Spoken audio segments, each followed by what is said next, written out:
I'm reading a paper that I've had for a long time, but I've never really read it, and I don't read that much lately, but this paper's called Memes as Replicators, and I was just struck by something on here. They're talking about memes, and they use memes in terms of there can be parasitic memes which will kill the host, but there aren't that many of them, really. And I'll probably talk about this bit again because it's very relevant to what I talk about in terms of the phenomena of autism. And it says, parasitic memes can be successful for a time, but not for long. Genes, when they catch on to what's happening, will design brains that reject parasitic memes. And I'm thinking about how children with autism, how their brains are being designed genetically, and they're rejecting language, they're rejecting memes. And they do pick up language, but they'll never really pick it up to the same extent because it's gotten to a point where even our supposedly successful memes are actually parasitic. And I think we're really deluding ourselves if we think that they're healthy, because the memes in general are about personal success and personal gain and seeing that as success, and that can no longer be sustained. So now brains are being designed to actually reject that. The brain actually can't absorb those memes anymore. And I think that's the same thing that happens with people that go through map consciousness, is that the memes are changing. It's a state of experiencing all these different memes and new memes. And I talked about before in videos a long time ago how there's like a pruning process that happens in this. And one can experience really terrifying memes, but they can be pruned off. But if we don't manage to prune them, sometimes we can end up harming ourselves or a lot of different things. I feel in map consciousness, we go outside the field of the program memes, the ones we are so embedded with, and we see there's something else and we feel free. We're just free from our own linear program thought patterns, and those are seen as normal, but what we see as normal is actually going to destroy the planet. So not only is it an individual thing and phenomena, it's a pressure of the entire Gaia-sphere, I feel. And then it says, symbiotic memes which promote behavior adaptive to both themselves and the genes will be doubly successful in the long term, for genes will design brains, or epigenetic rules, to be receptive to or creative of such memes. I think that's really important too. It's saying that the genes can design brains, and it can also design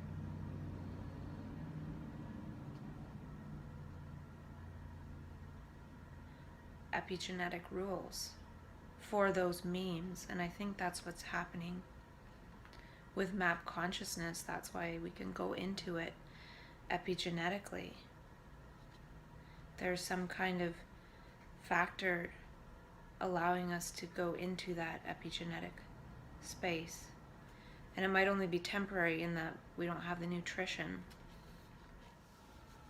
I just watched a movie, I think it was called Red Lights or something, and it was about disproving telepathy and stuff. It was a pretty good movie. And they mention in the movie how we dream 27 times a night, but we have this protective mechanism in our brain that makes us forget.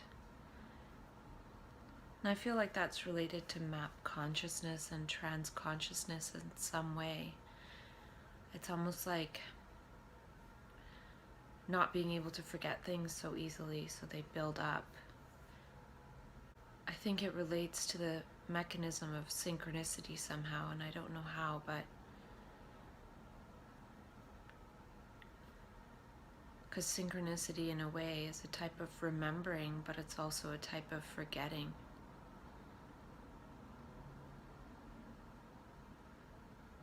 It's almost like remembering to move towards those things that feel like clues intuitively, as opposed to being in the habit of remembering. I talked about how we form habits in a way in order to be able to just go back into that mechanism of remembering. So in a way, synchronicity is the opposite of habit. It's almost like a remembering to go towards that which is new. And we are programmed to go towards that which we recognize. And that which we recognize is safe and comfortable, even though it might not be necessarily good for us. Such as something like an abusive relationship. If that's all we know, that's all we can really make salient, that's all we can move towards. And in a way, with map consciousness, it breaks that moving towards the same thing all the time. And instead of moving towards a very limited range of similar things, we're opened up to that huge range of different things. And if we're open up to that range of different things, then we could find that which we would naturally synchronize with versus actually being programmed to look for. And I was looking at this Memes as Replicators paper again, and it'll probably take me a little while to get through it. But there's a part here, it says, in most, but perhaps not all cases, there is strong Darwinian selection against allowing oneself to be manipulated. Unpredictable, even random behavior is often an advantage for an organism. And I think this relates to what I was talking about in a previous video about how I feel like mania and psychosis are protective in a way, because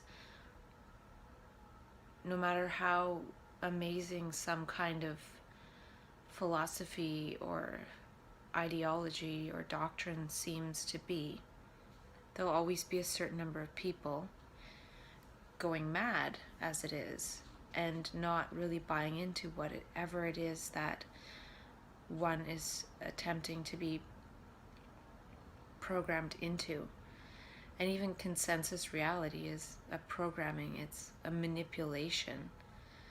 And so I feel like a certain number of us on a grander scale in terms of Gaia are going to resist that manipulation, even if it is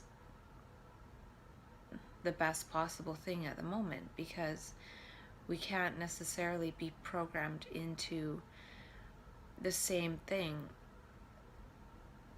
Evolution goes towards maximizing complexity, and that would go for consciousness and humanity as well, in terms of memes.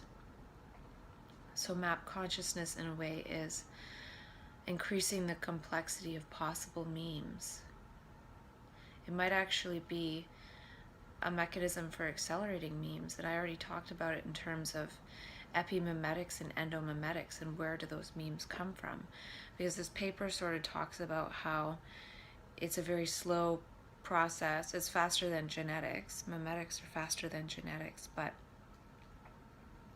it's still quite slow because we're just sort of recombining memes, and I think that in map consciousness there's a huge source of new memes. And I've talked about before how too it's not necessarily like they're all great or they're all right or they're all correct or useful. And this paper talks about how there's a selection for memes as well. And in the process of map consciousness, we select for memes that sometimes get us killed or sometimes make us end our lives or make us end up in the psych ward. And it seems like there's a certain theme of memes. A lot of us that get pathologized have a certain array of memes or beliefs that are typical of supposed pathology.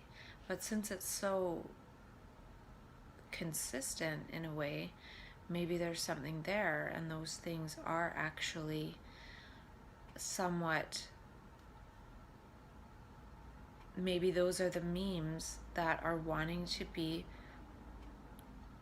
selected for us to actually believe, like, for example, that there are special messages. Maybe it's not super helpful to think the messages are coming from the TV, but just being tuned into messages other than ego programs could be somewhat helpful. And also, if we think of ourselves that we're some kind of hero or grandiose thing, maybe that meme of us actually taking responsibility for helping the world along with altruism is something that it's a meme that's trying to be selected for. There seems to be a theme of these certain meme streams that are trying to be selected for, and then those are the ones that get people actually pathologized. You know, say there's 10 themes of the memes that are symptoms. Well, if they're seen as symptoms, they're going to be pathologized and medicated, and then people will be dulled out and suppressed and numbed out. But if they're seen as possibilities, as potentials, they could actually be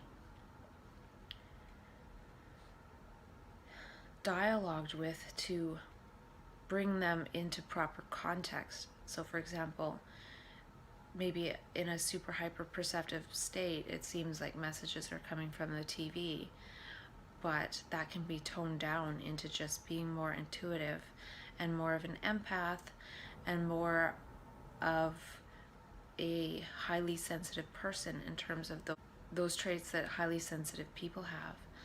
And it could also be that some of these meme streams that we have on hyper alert when we go through map consciousness are some of the ones that would naturally develop as a highly sensitive person if those were never programmed over by ego circuits, which is a very limited circuit, sort of dopamine, pleasure, pain, good, bad, programmed morality of society. These other lines, these other so-called symptoms, are almost like these are trying to be developed as more circuits of information and sensation and possibilities. So I thought that was a big clue here to say that there's a strong Darwinian selection against allowing oneself to be manipulated. And that's one of the things we do dislike the most, is being manipulated. And I think much of the societal programming is manipulation, but it's sold to us as this is how it is. And we go along that path until we snap into map consciousness and then are pathologized when we've been manipulated away from our natural way of being. And they talk in the paper about how their meme theory might predict its own success because it's memes about memes. So to create a theory of memes with memes is going to make it seem successful. And I sort of extrapolate that to, if I create the highest theory and philosophizing and memes and context, etc., etc., etc., about map consciousness, about mania and psychosis, that would allow my consciousness to level up when it comes to that. And then it says, there's a blurb about how our brains were constructed by genes with the single-minded purpose of perpetuating themselves, and that these brains are infested with memes with the single-minded purpose of perpetuating themselves. And I was thinking to myself, I think this relates to, but it doesn't say here, that memes actually write genes. So they're saying how there's memes that actually help perpetuate genes.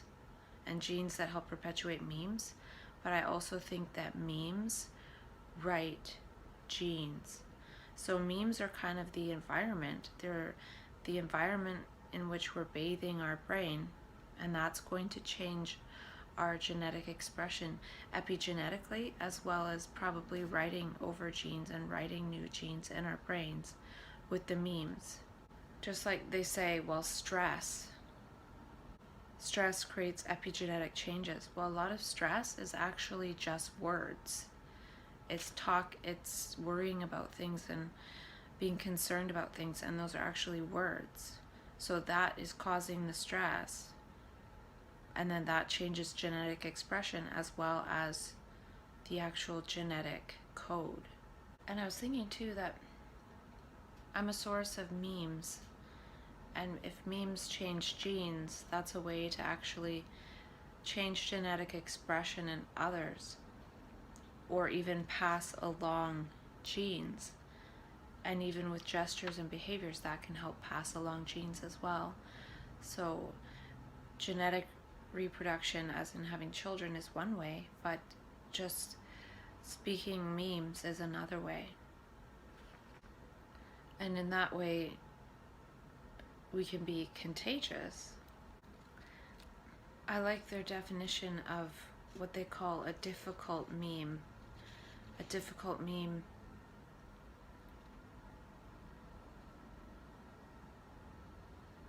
is something that's difficult to teach or learn, or difficult to communicate, and they tend to die with the brain containing them.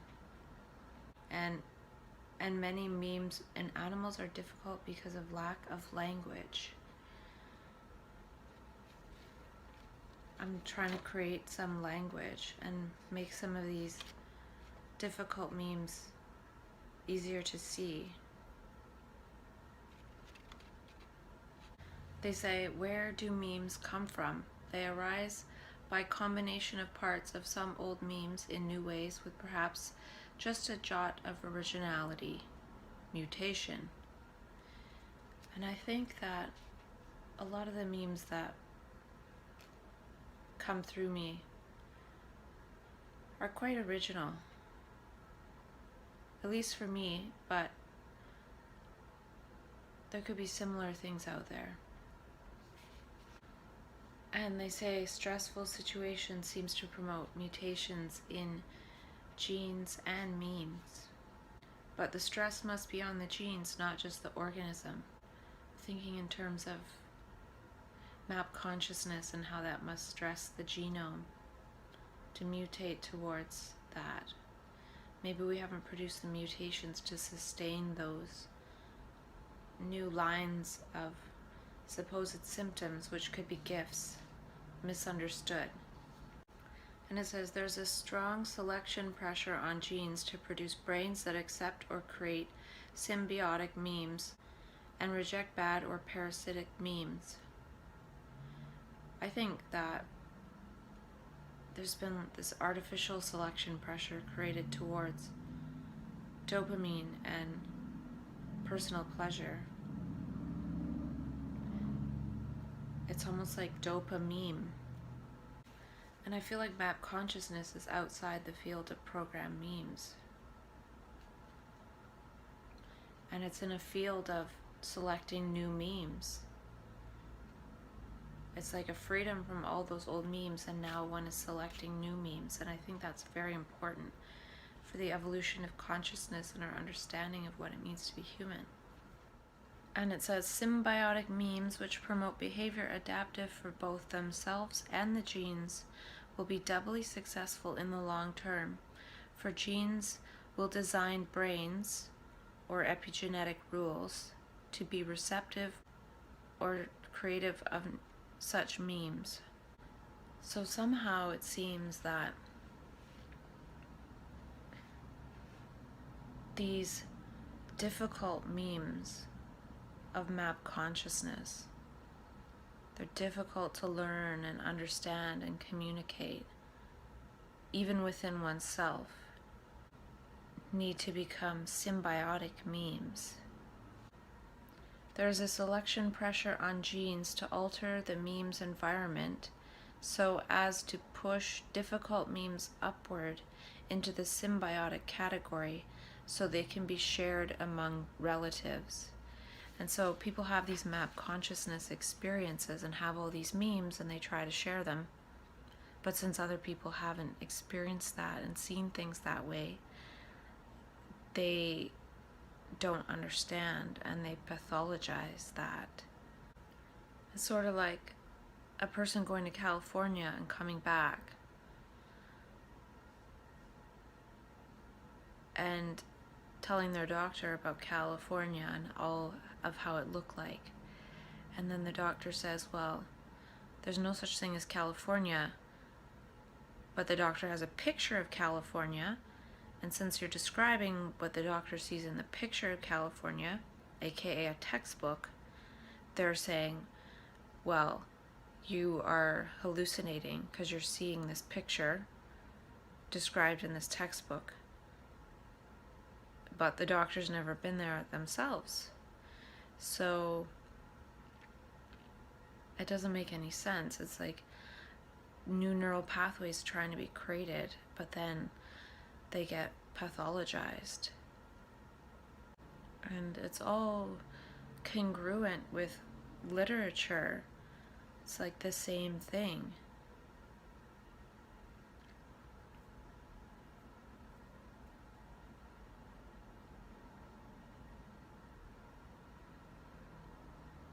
My voice is a little off today.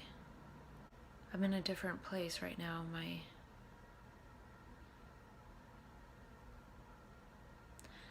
If I didn't label it bad, it wouldn't be a bad place at all.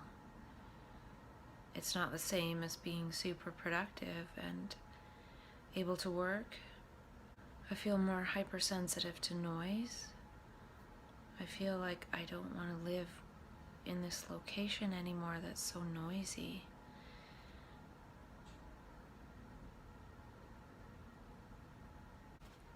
I came across the word genotoxins in this epigenetics guide, and I feel like words are genotoxins in a way, because they can change our genetic expression. And I think map consciousness is a different perceptual nutrient. There's memes that are meaningful, and those are sort of a nutrient. Those memes that are meaningful have epigenetic effects, so in a way they are a nutrient, and they change the way that we metabolize and utilize nutrients. And we need to assimilate those nutrients, those meme nutrients. And a lot of the memes in mania are quite euphoric and healing, and it comes often at a time when we desperately need that. And Dr. David Bohm wrote a paper on soma significance, and I haven't really thought too much about it, but it reminds me of sort of perception and DNA, in that DNA is somatic, it's physical, and then perception is sort of meaningful. And so that meaning can be transformed into matter, and matter can be transformed back into meaning in that perception, DNA interaction, in that epigenetic exchange and epimemetic exchange as well. And I was thinking too, they were talking about in magic tricks how much of it is just diverting our attention. And I was thinking about how the world and how we're programmed with thought diverts our attention away from how magic the world is. And when we decouple from that, we see, wow, the world is so magical. And then we need to be pathologized and medicated in order to no longer believe that the world is a beautiful, magical place. So the ways that we've been programmed is actually a magic trick to get us diverted away from magic. So it's actually, our programming is tricking us away from the magic. I remember what I wanted to do originally with these videos is make videos for a year, and then as they start to come up on the 1 year mark, make a second video about the video, like watch the video a year later and make a video about that video. Or I could also